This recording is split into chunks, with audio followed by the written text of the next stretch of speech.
In London there is a man who screams when the church bells ring. He lives all alone with his street cat in Gray's Inn, and people call him harmlessly mad. His room is filled with books of the tamest and most puerile kind, and hour after hour he tries to lose himself in the feeble pages. All he seeks from life is not to think. For some reason thought is very horrible to him, and anything which stirs the imagination he flees as a plague. He is very thin and grey and wrinkled, but there are those who declare that he is not as nearly as old as he looks. Fear has its grisly claws upon him, and a sound will make him start with standing eyes and sweat-beaded forehead. Friends and companions he shuns, for he wishes to answer no questions.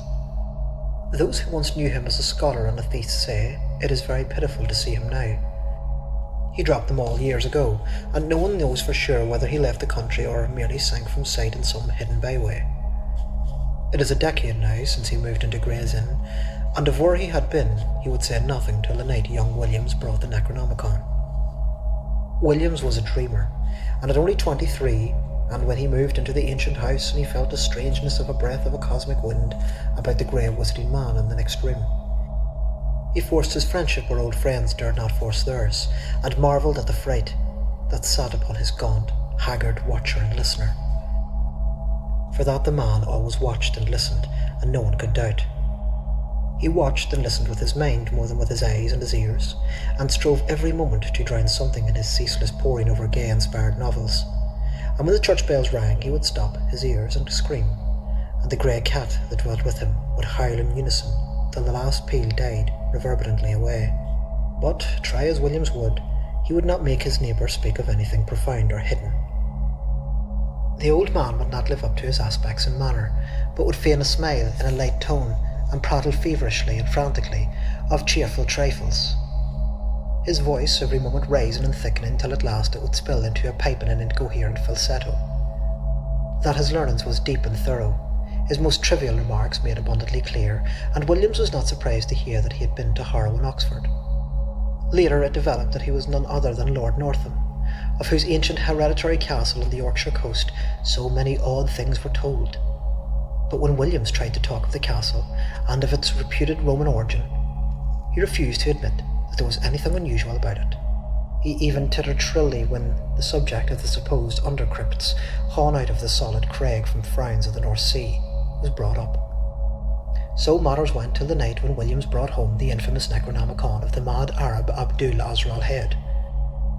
He had known of the dreadful volume since his 16th year, and when the dawning love of the bazaar had led him to ask queer questions of a bent old bookseller in Candos Street, and he had always wondered why men paled when they spoke of it.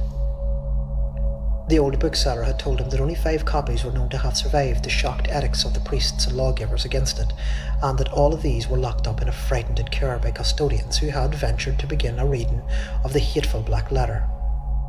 But now, at last, he had not only found an accessible copy, but had made his own at a ludicrously low figure. It was at a Jew's shop in the squalid precincts of Clare Market, and he had often bought strange things before, and he almost fancied the gnarled old Livette smiled amidst tangles of a beard, and the great discovery was made.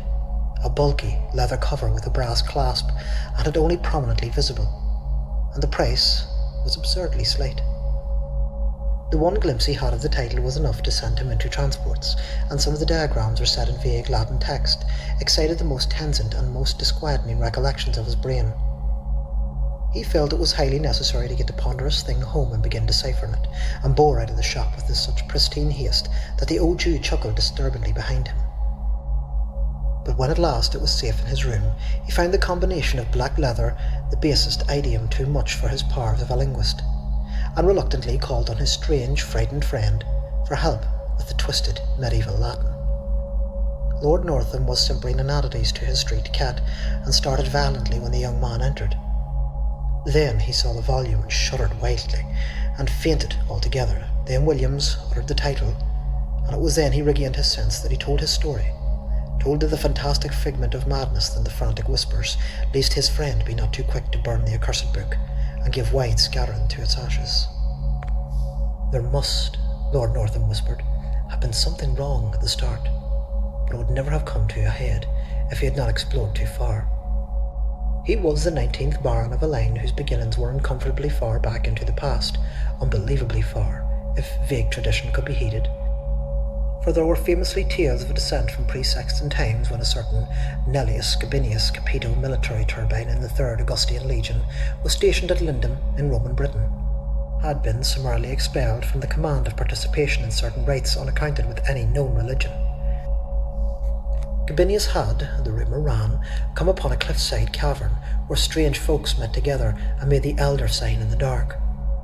Strange folk, whom the Britons knew not to save in fear, and who were the last to survive the great land in the west that had sunk, leaving only the islands, with the raths and the circles and shrines, of which Stonehenge was the greatest. There was no certainty, of course, in the land that Gabinius had built an impregnable fortress over the forbidden cave and found that a line with Pict and Saxon, Dane and Norman were powerless to obliterate.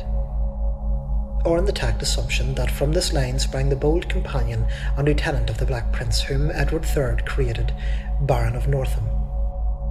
These things were not certain, yet they were often told, and in truth the stonework of Northam Keep did look alarmingly like the masonry of Hadrian's Wall.